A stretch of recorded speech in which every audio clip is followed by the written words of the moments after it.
Here I am on a Sunday evening. What is it? Today is the 25th of October, 2020. Some topics I've been thinking about that they're always recurring. Some of them I get answers to, or at least some steps along the way that I might take that would get me to greater understanding. And I was thinking about counseling and mental health issues in the Black community, and who is best qualified to help people with them. And I looked at I was looking at I guess it was the essence of the phrase was being culturally qualified to assist people. Now I know you can get certified and be a board psychologist with you know whatever state and federal boards there are, and that's one way to look at it. And I just don't think that that's adequate. I've been to a therapist myself before, and got some good results from him.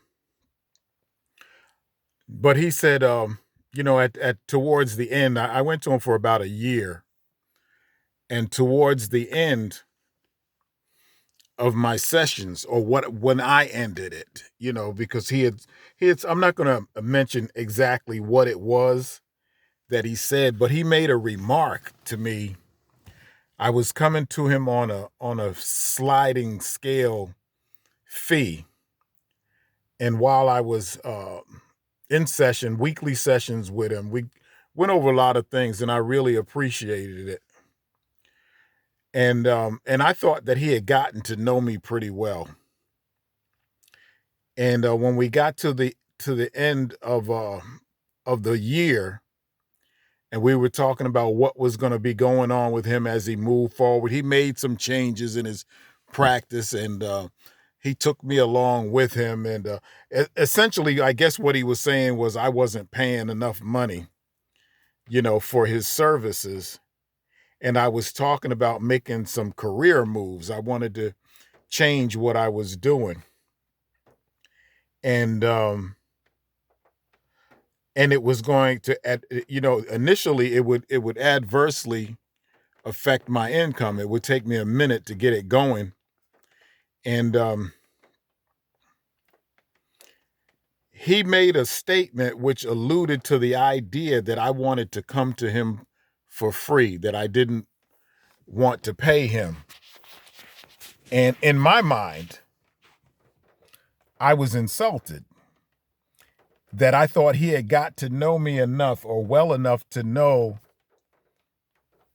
that I'm not that kind of a person, and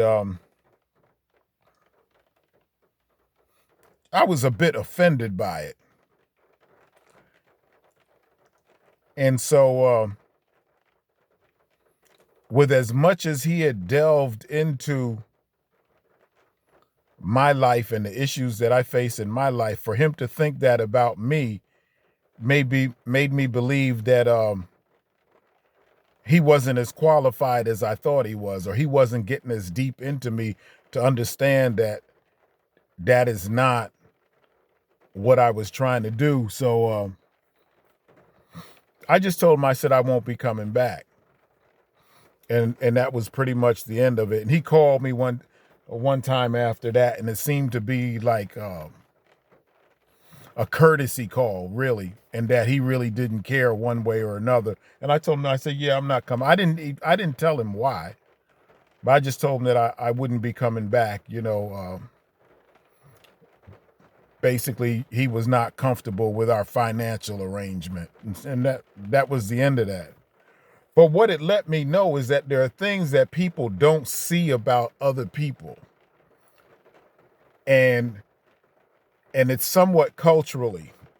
What do you know about me? And this was a Caucasian man. I thought he was a really nice guy. I didn't have any problems with him up until that moment, that he made it seem like that I was trying to set him up to freeload on him.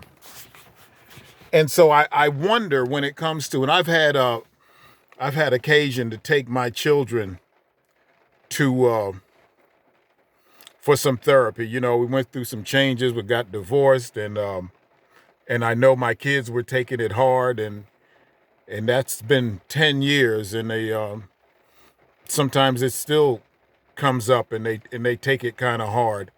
So I had taken to them to both of them to a therapist some time ago, a little over, I guess about, whew, it had to be about 6 years, at least 6 years ago.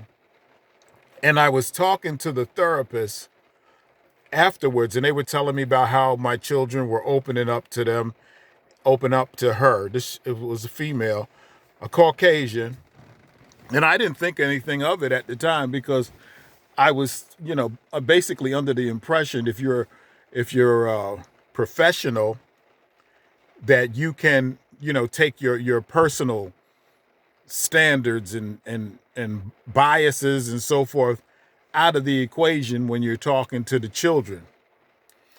But she said something to me that made me think that I'm not going to ever take my children to a therapist again.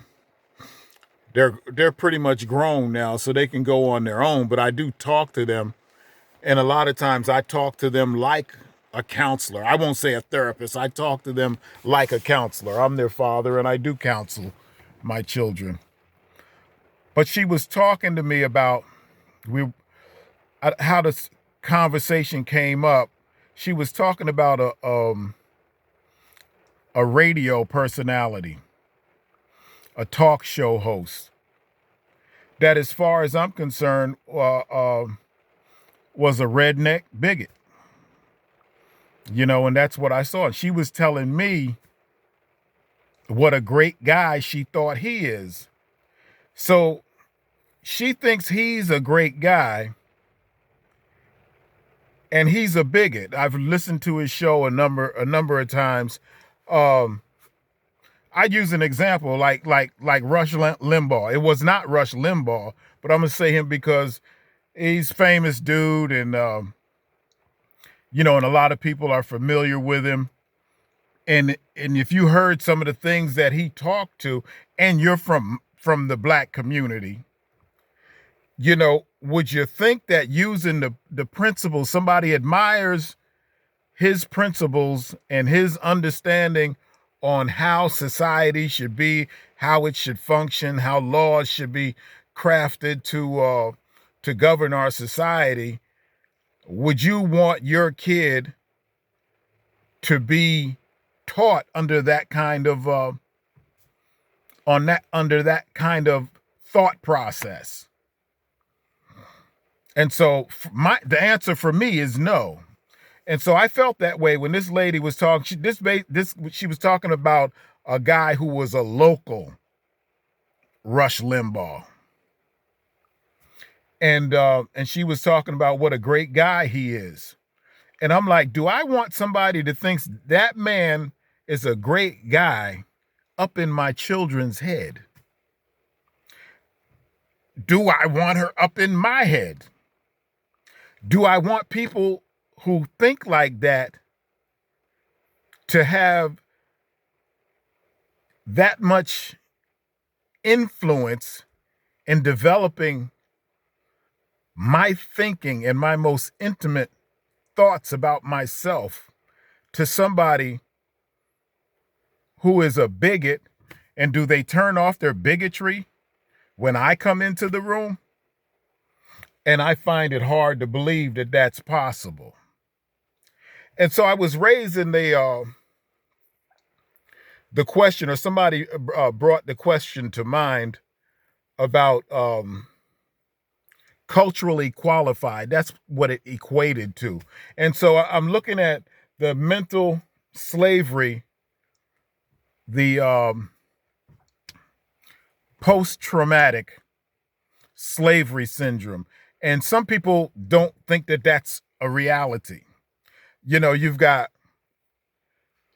phew, 10, 11 generations of slavery and all of its ramifications going back 400 years, 300 years, 200 years, 100 years, and all of the impacts that it would have on the psyche of people who are training young minds, black and white, because this knife cuts both ways. And so the psychological issues of people in the black community that need to be remedied, who do you go to see to get help for yourself? In order to pass the state boards and get all the certifications and the education, and you study the books and so forth, and all of these requirements are basically set up on the premise, I won't say white supremacy, but Eurocentric psychology. So you want to take these principles of a Eurocentric society and civilization and how it's evolved over the years, and you want to use that to determine how to fix me. Use me, for example. How you going to fix me?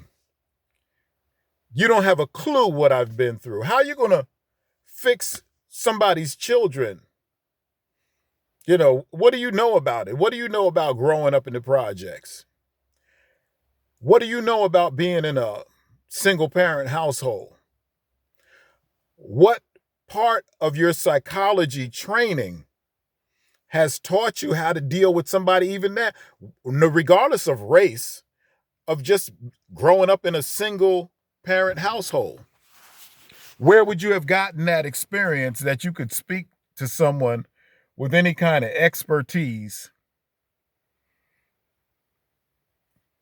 and help them to heal themselves from all of the psychological ramifications and impact of that kind of experience?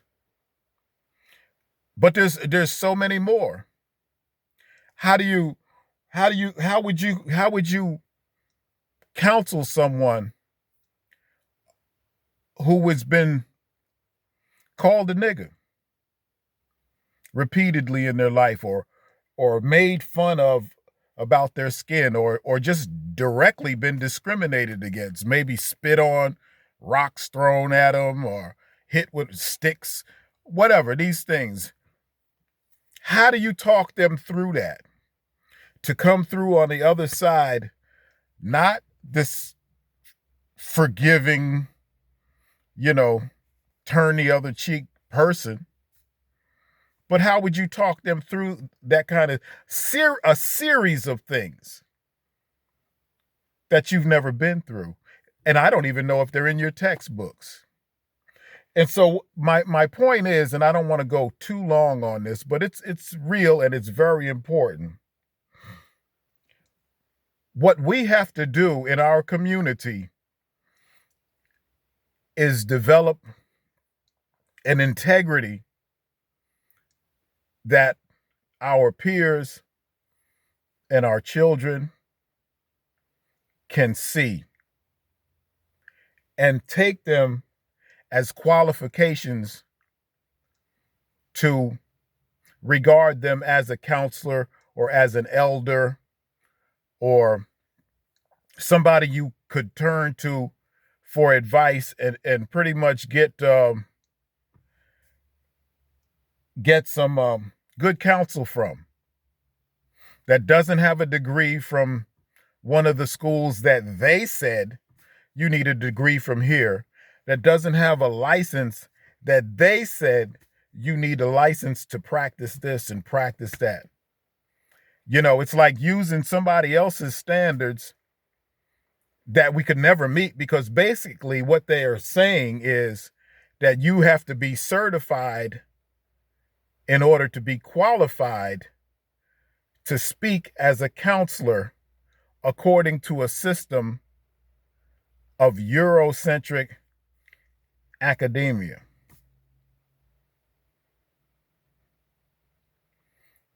And they're not qualified to deal with me any more than, I don't know, than I'm qualified to deal with them in any firsthand kind of reference. I know what the facade has been. I know what the fake psychology and the leave it to Beaver and father knows best and daddy's home and all of that stuff. I know what that illusion pretends to make to be the norm or the measuring stick for what a healthy, quote unquote, normal human being should be like. But it just doesn't fit my people, where I come from. Anyway, I'm not going to drag it out. Just wanted to come along and share it. As a matter of fact, I made a mistake the last time holding that up like that, and I needed to have it sideways, and I'm sorry I got this far through. I haven't made videos like this in a little while, and it's different from when you make them on Facebook or YouTube, and so I kind of slips my mind. As you can see, I got a few gray hairs, so my memory might be reflected in those gray hairs.